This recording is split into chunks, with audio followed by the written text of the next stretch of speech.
Shalom Aleichem Bisem Hamasya. Kita sekarang akan menghitung Tuhan Yesus 3 hari di dalam kubur. Judulnya Tuhan Yesus 3 hari di dalam kubur.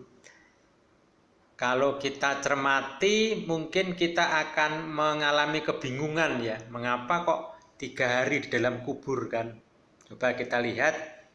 Kalau misalkan katakanlah Tuhan Yesus wafat jam 3 sore. Nah, jam 3 sore Jumat sampai Sabtu jam 3 sore kan baru 1 hari itu. Ya kan? Jadi Jumat sampai Sabtu sore jam 3 berarti 1 hari. Nah, kemudian Sabtu jam 3 sore sampai Minggu jam 3 sore berarti kan baru 2 hari. Nah, kalau 3 hari kan harusnya bangkit Senin ya, Senin jam 3 kan. Kalau bangkit 3 hari kan. Nah, jadi kalau kemudian kita menghitung dengan kalender atau dengan cara Belanda ya, jadi kita mungkin perhitungan kita itu dengan cara Belanda. Makanya karena kita udah lama dijajah Belanda, jadi perhitungannya 24 jam seperti itu kan. Tetapi kalau kemudian kita menggunakan perhitungan Jawa. Jadi saya dulu waktu SMP atau bahkan SMA dan belum lama juga bingung ya. Ketika ada saudara yang meninggal, misalkan sore ya, Selasa, jadi meninggal di kubur Selasa sore, kok Rabu malam sudah 3 hari. Saya hitung-hitung kok perhitungannya seperti apa ya, kok Selasa meninggal, kok Rabu malam sudah 3 hari. Nah, mungkin banyak sekali juga orang-orang Jawa sendiri tidak tahu perhitungan itu. Jadi itu budaya saja ya, terutama bagi anak-anak muda. Jadi kalau peringatan 3 hari saudara yang meninggal di Jawa itu, nah, kalau misalkan contohnya gini nih. Jadi 3 hari perhitungan kematian. Kalau kemudian saudara kita ada yang meninggal hari Selasa sore dikubur, kok Rabu malam sudah peringatan 3 hari gitu.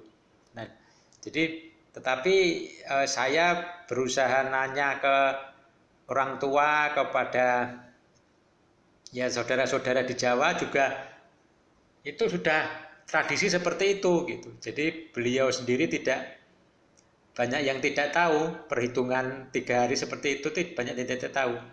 Nah, justru itu yang tahu orang-orang tua gitu katanya. Jadi orang tua, jadi perhitungan orang tua yang nanya ke orang tua. Jadi kita ngikutin aja perhitungan orang tua zaman dulu gitu. Nah, jadi ada juga memang beberapa orang tua yang mengikuti atau mendalami tradisi Jawa. Nah, jadi saya tidak sempat nanya mengenai perhitungan itu. Nah, sekarang kita akan melihat dari Alkitab ya, dari bagaimana perhitungan dari Alkitab. Tentu saja ini dari tradisi Yahudi ya. Jadi kita melihat dari ayat-ayat yang ada di dalam Alkitab ya. Kita melihat dari Alkitab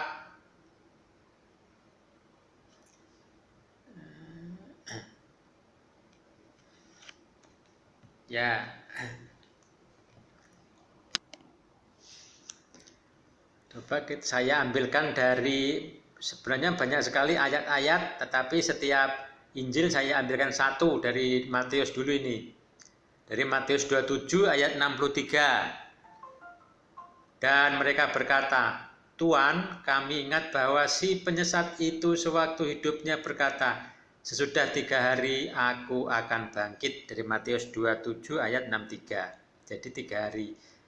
Kemudian dari Markus, sebab ia sedang mengajar murid-muridnya, ia berkata kepada mereka, Anak manusia akan diserahkan ke dalam tangan manusia, dan mereka akan membunuh dia. Dan 3 hari sudah ia dibunuh, ia akan bangkit. Nah, jadi sekarang dari Lukas 24 ayat 1. Tadi Markus 9 ayat 31 ya. Sekarang Lukas 24 ayat 1. Tetapi pagi-pagi benar pada hari pertama minggu itu mereka pergi ke kubur membawa rempah-rempah yang telah disediakan mereka. Nah, kemudian dari Yohanes 20 ayat 1. Pada hari pertama minggu itu pagi-pagi benar ketika hari masih gelap, pergilah Maria Magdalena ke kubur itu dan ia melihat bahwa batu telah diambil dari kubur. Dari Yohanes 20 ayat 1. Nah, bagi para penafsir-penafsir gereja barat kemudian membuat tafsiran yang liar ya, yang simpang siur. Ada yang mengatakan katanya berarti kan kalau 3 hari di dalam kubur berarti hari Rabu dong gitu. Hari Rabu meninggalnya. Kalau di 24 jam kali 3 kan berarti hari Rabu baru meninggal gitu. Nah, apakah seperti itu perhitungan dari budaya timur ya, dari Yahudi kan juga termasuk budaya timur. Nah, jadi kejawen itu juga mungkin ya dulu mungkin sangat lekat dengan ya budaya timur ya.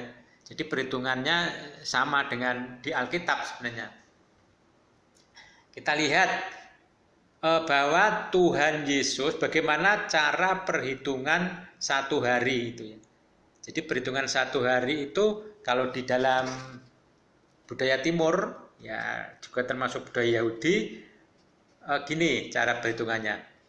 Coba kita lihat bahwa perhitungan Yahudi timur itu Tuhan Yesus wafatkan jam 3. Berarti disalibkan jam 12, wafat jam 3. Nah, kemudian jam 3 sampai 5 itu sampai penguburan. Berarti itu kan sebelum Sabat. Sabat kan Minggu. Nah, yang dimaksud Sabat itu apa? Sabat itu berarti setelah jam 5 sore, jam 6 sore gitu. Jadi sebelum wafat, nah ini. Jadi jam 3 dikubur sebelum Sabat. Nah, jadi prosesi sampai jam 6 sore itu berarti Sabtu hari, 1 hari, sudah itu 1 hari. Jadi meskipun 1 jam sebelum jam 6 itu sudah dihitung 1 hari gitu. Nah, baru hari kedua itu dihitung penuh. Jadi jam 6 sore jam hari Jumatnya sampai jam 6 sore hari Sabtunya itu berarti sudah 2 hari itu ya. Nah, kemudian jam 6 sore itu kan berarti jam 6 sore 2 hari itu kan hari Sabtunya. Nah, kemudian Sabtu sore sampai Minggu sore itu berarti 3 hari. Nah, jadi jam 6 sore hari Sabtu sampai jam 6 sore itu berarti 3 hari. Nah, kalau kemudian Tuhan Yesus itu bangkit di jam 5, misalkan jam 5 pagi atau jam 4 pagi, berarti memang sudah 3 hari itu. Ya. Jadi 6 sore atau jam 7 malam Minggu, jam 8 itu sudah 3 hari. Jadi pokoknya setelah jam 6 sore hari Sabtu itu berarti sudah dihitung 3 hari. Jadi perhitungannya persis seperti ketika kita menghitung peringatan orang meninggal pada saudara-saudara kita yang di Jawa. Gitu. Jadi 3 hari meninggalnya Selasa sore, Rabu malam sudah bisa untuk 3 hari. Peringatan 3 hari itu. Nah ini jelasnya ini. Jadi jam 5 dikubur sampai jam 6 sore itu berarti hari Jumat itu sudah dihitung 1 hari itu. Kemudian 6 sore 6 sore Jumat sampai 6 sore Sabtu itu berarti 2 hari. Nah, berarti 6 sore Sabtu sampai 5 itu berarti 3 hari, jam 5 pagi. Jadi diasumsikan karena Maria Magdalena itu jam 5 pagi baru ke kubur. Nah, berarti entah Tuhan Yesus bangkitnya itu begitu jam 6 sore, jam 7, jam 8, jam 9 itu sudah dihitung 3 hari. Nah, demikian untuk perhitungan Yahudi ya, perhitungan timur, gereja timur, juga termasuk gereja-gereja timur. Dan juga termasuk agama Yahudi ketika memperingati peringatan 7 hari meninggal. Nah, sampai sekarang itu perhitungannya seperti itu. Nah, sekarang kita akan membahas tentang Matius 12 ayat 40. Matius 12 ayat 40. Sebab seperti Yunus tinggal di dalam perut ikan 3 hari 3 malam, demikian juga Anak Manusia akan tinggal di dalam rahim bumi 3 hari 3 malam. Coba kalau kita pikir dengan logika barat ya, tidak mungkin kan Tuhan Yesus 3 hari 3 malam, baru 2 malam kan Tuhan Yesus sudah bangkit kan. Malam cuman melewati Jumat ke malam Sabtu, nah belum sampai malam Minggu pagi sudah bangkit. Berarti baru 3 hari 2 malam kalau dihitung paling banter ya. Nah, apakah perhitungan dari bangsa Yahudi mengenai Yunus masuk perut ikan 3 hari 3 malam itu seperti itu, bahwa mengikuti 24 jam juga. Nah, dalam Alkitab bahwa budaya Yahudi, nah mungkin ini juga sebenarnya juga budaya Jawa juga ya, perhitungan Jawa juga, tapi untuk yang ini saya belum paham apakah mengikuti juga.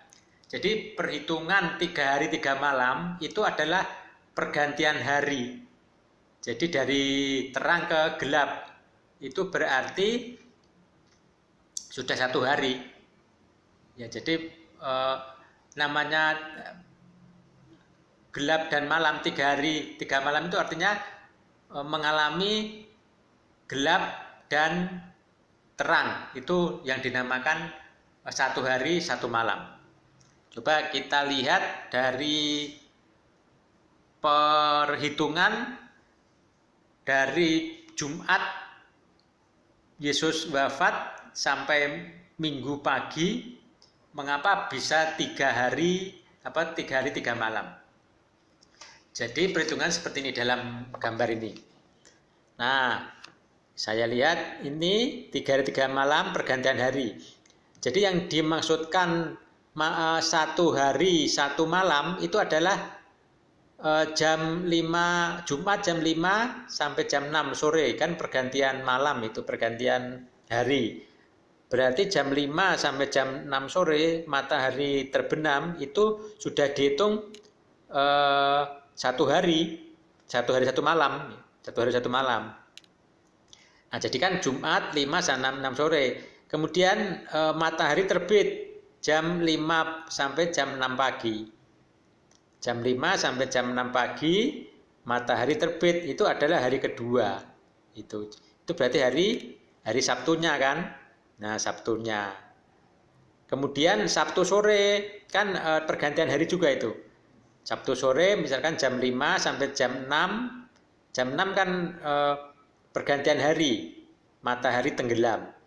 Jadi Sabtu sampai jam 5 sore, jam 6 sore itu artinya hari ke 3 hari 3 malam. Jadi sudah 3 hari 3 malam.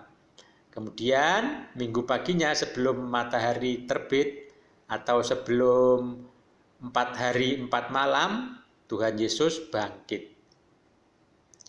Nah, demikian cara perhitungan dari bangsa Yahudi.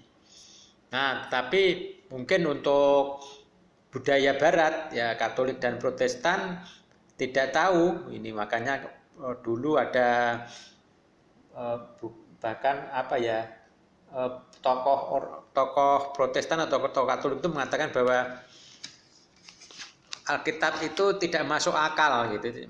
Ya, makanya kemudian tidak menggunakan perhitungan dari budaya di mana kitab suci itu ditulis dan budaya apa yang dipergunakan untuk menulis itu. Sehingga seharusnya kita itu belajar dari budaya bagaimana kitab itu ditulis, konteks dalam arti konteks budaya Yahudi di Timur Tengah gitu, cara penulisannya. Dan itu saja juga perlu bagaimana budaya zaman waktu itu. Sehingga kita makanya dalam satu tulisan bahwa yang namanya kitab suci itu adalah sebuah tradisi. Jadi tidak bisa kemudian ditafsir, dirubah-rubah gitu. Nah, kalau kemudian kita sedikit merubah, kemudian ditolerir, kemudian berubah lagi ditoleransi, nah dan seterusnya. Pertanyaannya adalah siapa yang bisa menghentikan perubahan itu? Makanya kita dalam gereja ortodoks itu tidak mengubah sedikit pun dari tradisi-tradisi dari para rasul yang menulis kitab suci. Ya, jadi makanya kemudian jadi kalau perubahan dalam gereja diwadahi, lalu siapa yang bisa menghentikan perubahan itu? Makanya kemudian dalam Galatia 1 ayat 6 sampai 9 Rasul Paulus menulis, "Aku heran bahwa kamu begitu lekas berbalik daripada Dia yang oleh kasih karunia Kristus telah memanggil kamu dan mengikuti suatu Injil lain yang sebenarnya bukan Injil. Hanya ada orang yang mengacaukan kamu dan yang bermaksud untuk memutarbalikkan Injil Kristus. Tapi sekalipun kami atau seorang malaikat dari surga yang memberitakan kepada kamu suatu Injil yang berbeda dengan Injil yang telah kami beritakan kepadamu, terkutuklah dia. Seperti yang telah kami katakan dahulu, sekarang kukatakan sekali lagi, jikalau ada orang yang memberitakan kepadamu suatu Injil yang berbeda dengan apa yang telah kamu terima, terkutuklah dia." Jadi pada awal-awal pemberitaan para rasul sebenarnya juga sudah ada Injil-Injil yang aneh-aneh, yang palsu, yang tidak diberitakan oleh para rasul itu. Nah, Injil itu apa? Injil itu bukan berarti tulisan Matius, Markus, Lukas, itu bukan. Jadi Injil itu pemberitaan tentang Tuhan Yesus sendiri. Jadi yang namanya Injil itu ya Tuhan Yesus itu sendiri, pribadi dari Tuhan Yesus itu, dari kelahiran, kematian, kebangkitan, ya, dan karya-karyanya, itulah yang namanya Injil. Sementara kitab suci yang ditulis itu adalah yang memberitakan Injil tersebut, makanya juga disebut Injil. Jadi kitab suci itu adalah pemberita Injil, bukan Injilnya sendiri. Baik, seperti itu. Semoga ini menambah wawasan kita. Salam.